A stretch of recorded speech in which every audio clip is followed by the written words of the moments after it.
Postmodernism is one of the most complex and contested movements in 20th century literature. The discussion today is based on three critical sources: Sheeba's Postmodern Literature, Practices and Theory, Leslie Bow and Russ Castronovo's Oxford Handbook of 20th Century American Literature, and Arnold Weinstein's Classics of American Literature lectures. Each critic highlights a different dimension of postmodernism. Sheeba defines its stylistic features and philosophical underpinnings.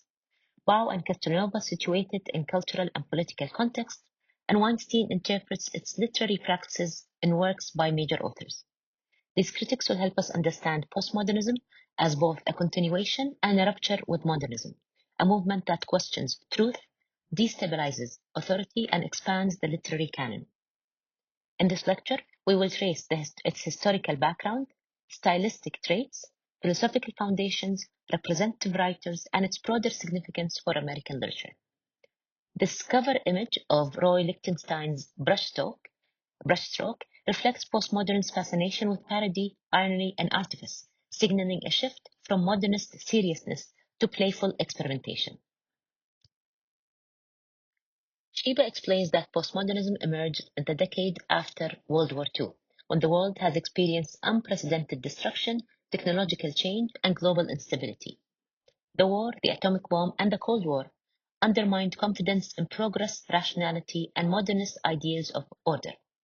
Bow and Castronovo situate postmodernism in the US within a context of growing consumerism, mass media, and rapid technological development. Television, advertising, and global capitalism reshaped experience, saturating culture with images and signs.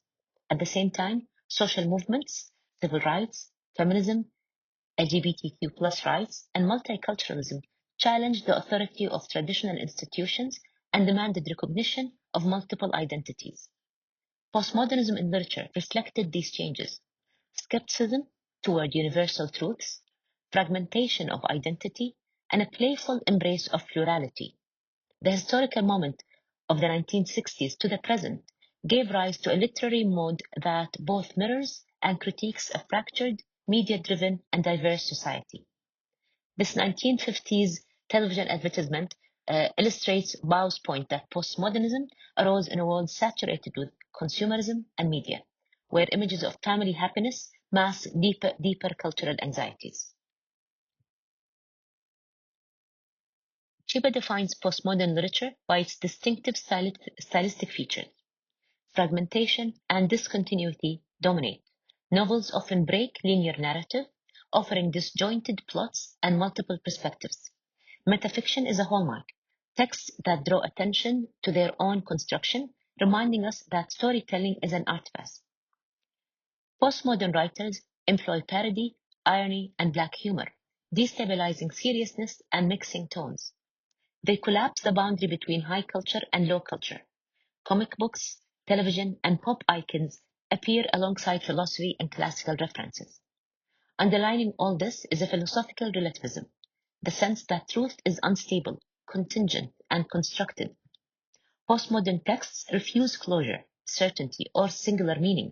Instead, they revel in play, ambiguity, and multiplicity.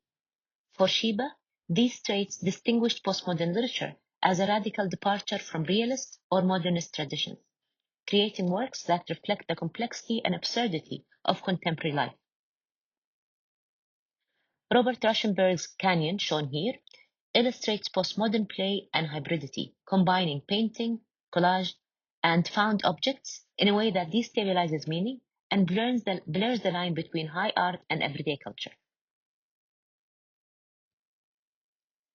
Sheeba and Bow connect postmodern literature to broader philosophical frameworks.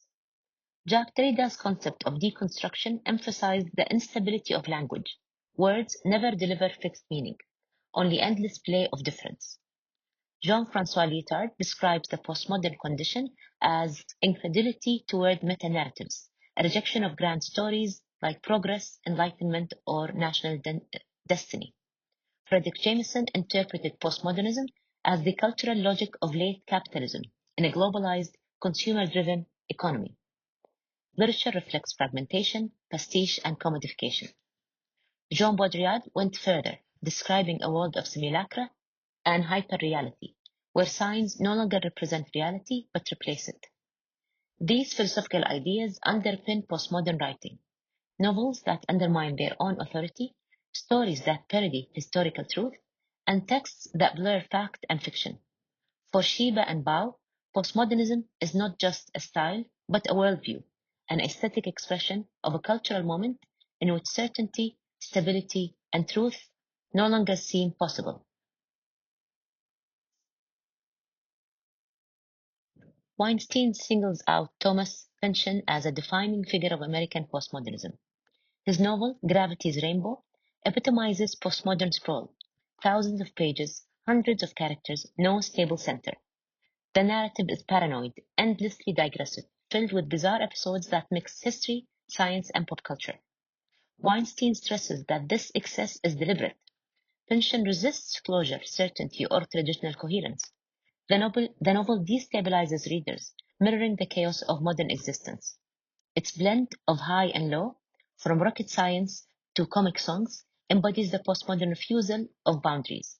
Gravity's Rainbow is not just a story, but an experience, overwhelming, destabilizing, and defying interpretation. For Weinstein, Pynchon shows how postmodernism transformed the novel into a labyrinth of uncertainty, reflecting a world where truth itself seems unstable. Weinstein also emphasizes that metafictional play of Joan Bart and Donald Barthelme. Barthes' famous essay, The Literature of Exhaustion, argued that after modernism, literature could no longer strive for originality in traditional forms. Instead, writers turned to parody, pastiche, and self-awareness. His novels embrace metafiction, constantly commenting on the act of writing itself. Barthelme's short stories exemplify postmodern fragmentation, absurd, disjointed, filled with irony and humor. They parody traditional storytelling, often ending without resolution or coherence. Weinstein sees both Barth and Barthelme as emblematic of postmodernism's playful side. Literature becomes a game, a performance, a self-reflexive act that refuses to pretend to be natural or transparent. In their work, postmodernism emerges as a literature that thrives on parody, absurdity, and metafictional play. Both covers of Snow White and Lost in the Funhouse visually represent postmodernism and its metafiction and playful parody. Bao and Castronovo stress that postmodernism was not only a stylistic experiment, but also a cultural and political transformation. It expanded the literary canon, opening the door to voices historically excluded from American literature. Writers such as Maxine Hong Kingston exemplify this shift. Here, the woman warrior blends memoir, myth, and cultural history, refusing simple categories of genre or identity. This hybridity reflects the pluralism of postmodernism, where literature embraces multiple traditions, perspectives, and identities. Alongside Kingston, authors like Toni Morrison, Ishmael Reed, and Gloria Anzaldúa brought African American multiculturalism and feminist experiences into central visibility. Postmodernism thus challenged old hierarchies, dismantling the assumption that literature was the domain of elite, white male voices.